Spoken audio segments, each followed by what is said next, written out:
मैं एक बाबा को जानता हूँ, उन्हें बुला लेता हूँ। सरपंच बाबा को लेकर गांव के घर के बाहर जाता है।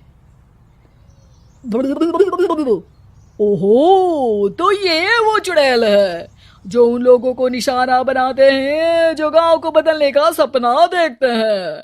वो गांव को ऐसे ही संपन्न देखना चाहती है। वो नहीं चाहती कि कोई बाहरी यहाँ का कायाकल्प करे। क्या तुम लोगों में से किसी ने गांव को बदलने की सोच रखी है? तभी राधा की माँ रोते रोते आती है। मेरी राधा घर से गायब हो गई है। अरे कोई तो बचाओ, मेरी बच्ची कहाँ गई?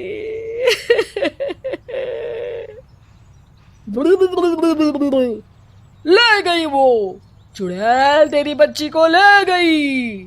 अब वो उसे श्रापित करके छोड़ेगी। उस पर चुड़ैल का साया हो जाएगा। तभी बुरी सी हालत में राधा भी वहां आ जाती है। उसके बाल चुड़ैल की तरह फैले होते हैं और कपड़ों में खून लगा होता है। सभी राधा को देखकर डर जाते हैं। माँ, पता नहीं मुझे कौन उठा कर ले गया था। अरे दूर दूर हो जा चुड़ैल, अब हम लोग इस गांव में नहीं रुकेंगे। अरे कैसी बातें कर रहे हैं आप? कल तो आप मेरे भरोसे गांव का हुलिया बदलने, अपने बच्चों को पढ़ाने और तरक्की उन्नति की बात कर रहे थे, तो आज क्या हो गया आपको? ये फिर तुम लोगों को बहकाएगी। ये चुड़ैल गांव में आ चुकी है। ऐसे ही ये तुम्हारे घर के बच्चों को भी ले जाएगी। गांव वाले राधा को गांव से बाहर निकाल देते हैं। उसके माँ बाप रोते रहते हैं, लेकिन गांव वाले नहीं मानते। मैं भी अपनी बहन के साथ गांव के बाहर रहूंगा, लेकिन वो पढ़ाई नहीं छोड़ेगी। वहीं सरपंच के घर पर सलाहकार कहता है,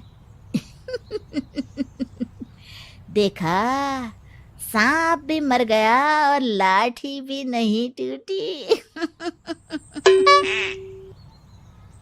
लेकिन अगले ही दिन सरपंच के घर के बाहर भी वही शब्द लिखे होते हैं।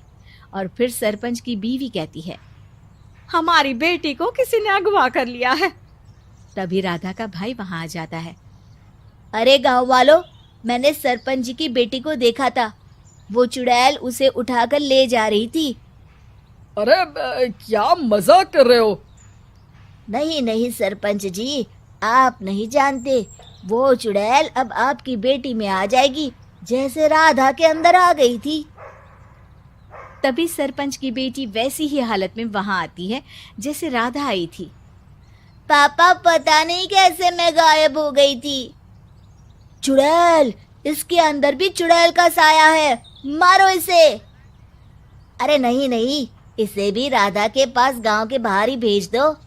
अरे चुप रहो, मेरी बेटी कहीं नहीं जाएगी और चुड़ैल बुड़ैल कुछ नहीं होता है। अरे कैसे बात कर रहे हो सरपंच जी? आप तो बोल रहे थे कि आपका फैसला भगवान का ज्ञान होता है, तो अपने पर बात आई तो अब आप ऐसे बोल रहे हैं। अरे ना ना ना, आपको अपनी बेटी को त्यागना ही होगा। अरे बुलाओ बाबा को। राधा का भाई बाबा को ले आता है, जिसे अब गांव वालों के डर के कारण सच बोलना पड़ता है। मैं कोई बाबा नहीं हूँ, मैं तो मोची था। ये सलाहकार महोदय ने मुझे कहा था एक्टिंग करने को। अब वो मुझे पैसे देने वाले हैं। अब मुझे माफ कर दो। गलती हो गई, मुझे माफ कर दो। तभी वहां राधा आ जाती है। देखा सरपंच जी, जब गांव के बच्चे साक्षर होंगे तो आप जैसे लोगों की चालाकी नहीं चलेगी।